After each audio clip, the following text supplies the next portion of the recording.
परमेश्वर का हम धन्यवाद करते हैं सभी मसीह भाई बहनों को। जय मसीह की। मेरे प्यारों, आइए प्रभु का वचन सुने और अपने जीवन में जो भी दुख परेशानियां है प्रभु के हाथ में सौंप दे। क्या जाने प्रभु की दया हो और आप वचन सुनते सुनते भले ही चंगे हो जाए। तो जो लोग नए, कृपया इस चैनल को सब्सक्राइब कर दे। तो मैं आज का वचन लाया हूँ प्रार्थना संबंधित, कि प्रार्थना हम कैसे करें कि हमारी प्रार्थना प्रभु सुने और वो अद्भुत चंगाई हो। तो सबसे पहले प्रार्थना का नियम आप जानेंगे, तभी प्रार्थना का फल आपको मिलेगा। तो कुछ आयतों को मैं पढ़ूंगा, आप उसको समझे, सुने और समझे। हालेलुया। तो मैं वचन को पढ़ता हूं, आप उसे ध्यान से सुने। यहाँ पर मरकुस की किताब अध्याय 1 और वचन 35। भोर को दिन निकलने से बहुत पहले वह उठकर निकला और एक जंगली स्थान में गया और वहां प्रार्थना करने लगा। हालेलुया। यहाँ पर प्रभु बता दिए, इस वचन से मालूम हो गया कि प्रभु यीशु मसीह भोर यानी सुबह होने से पहले, यानी कि भोर में, तो भोर कब होता है? लगभग 3, 4, 5। इसके बाद क्या होता है? उजाला आने लगता है। तो प्रभु क्या कर रहे हैं? भोर में निकल रहे हैं। और कहाँ जा रहे हैं? एकांत में जा रहे हैं, जंगल में। प्रभु किसी जगह नहीं, बल्कि खुले स्थान जंगल में, क्योंकि जिस जगह पर प्रभु थे वहाँ पर उनके चेले बहुत थे। और चेले और जो बीमार लोग थे बार बार प्रभु के पास आते थे। तो अगर आपके पास बार बार कोई आएगा तो आप प्रार्थना नहीं कर सकते हैं, आपका मन बढ़ जाएगा। थोड़ी देर में कोई आएगा, मेरा प्रार्थना कर दीजिए, तो प्रार्थना में लगे हैं, उस प्रार्थना को छोड़कर फिर कैसे प्रार्थना करेंगे? इसलिए प्रभु एकांत को ढूंढते हैं और जाते हैं प्रार्थना करने। हालेलुया। हमें भी वैसे ही प्रार्थना करना चाहिए। तो आपका ये सवाल होगा कि प्रभु जंगल में गए, तो हम तो शहर के निवासी हैं, तो कैसे हम प्रार्थना करें? तो आपके लिए भी मैं वचन लाया हूं, मत्ती अध्याय 6 और वचन 6। जब तू प्रार्थना करे तो अपने कोठरी में जा और द्वार बंद करके अपने पिता से गुप्त में है प्रार्थना कर, तब तेरा पिता जो गुप्त में देखता है तुझे प्रतिफल देगा। आमीन।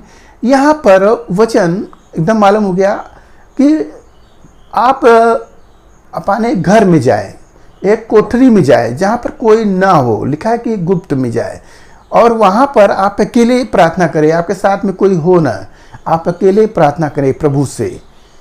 तो जो हमारा प्रभु गुप्त में है वह आपकी प्रार्थना सुनेगा। हालेलुया।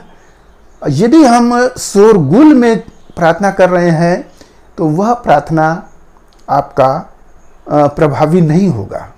जैसे अब तक आप करते रहें, अब तक आपकी प्रार्थना सुनी नहीं जाती थी। इसलिए आज के इस वचन से आपको प्रार्थना करना है, जैसे बताया जा रहा है। और भी आयत को सुने। प्रार्थना करते समय अन्य जातियों के समान बक बक न करो, क्योंकि वे समझते हैं कि उनके बहुत बोलने से उनकी सुनी जाएगी। हालेलुया। प्रभु इस वचन में बताए कि हमें अन्य जातियों की तरह, जैसे कोठरी में हो गए और आप अपने लिए मांग रहे हैं, बक बक बक बक कर रहे हैं, बोल रहे हैं, बुड़बुड़ा रहे हैं, इस प्रकार का प्रार्थना नहीं होना चाहिए। प्रार्थना आपका मन से हो, मन से हो। जुबान हिलनी नहीं चाहिए, बुदबुदाना नहीं चाहिए, ओठ हिलना नहीं चाहिए, तो वो प्रार्थना प्रभावी होता है।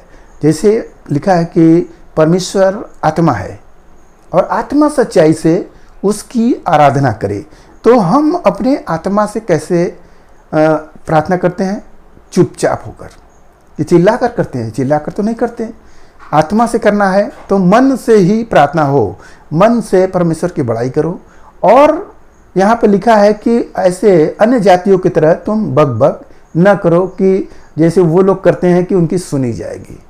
ऐसा नहीं। और इसलिए तुम उनके समान न बनो, क्योंकि तुम्हारा पिता तुम्हारे मांगने से पहले ही जानता है कि तुम्हारी क्या आवश्यकता है। हालेलुया।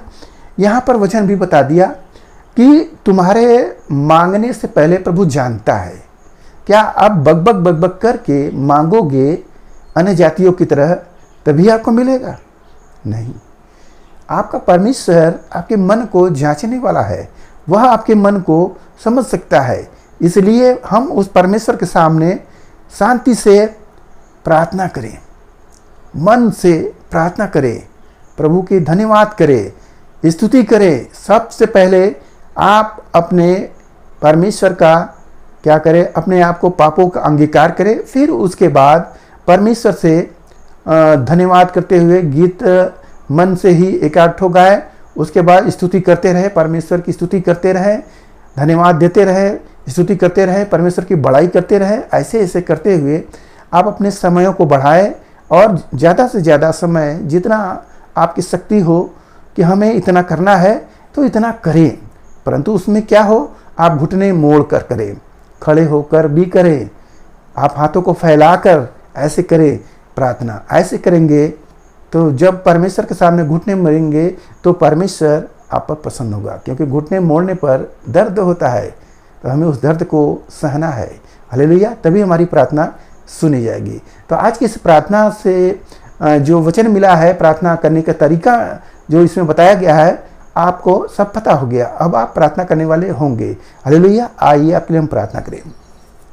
मान परमेश्वर, हम आपका धन्यवाद करते हैं इसमें आज के दिन प्रभु जो ये वचन मिला, जितने सुने प्रभु ने आशीष मिले, उनके घर परिवार में सुख शांति बनी रहे, सभी लोग भले चंगे रहे। धन्यवाद करते हैं पिता परमेश्वर, आज का वचन जो प्रार्थना संबंधित है पिता, जो भाई ने सुने उन्हें आशीष मिले पिता, और इस प्रार्थना में वो निरंतर बने रहे। मेरे राजा, आपका प्रार्थना करने वाले हो। धन्यवाद करते हैं पिता परमेश्वर, आपकी स्तुति करते हैं, सब कुछ आपके हाथ में सौंपते प्रार्थना यीशु मसीह के नाम में, आमीन।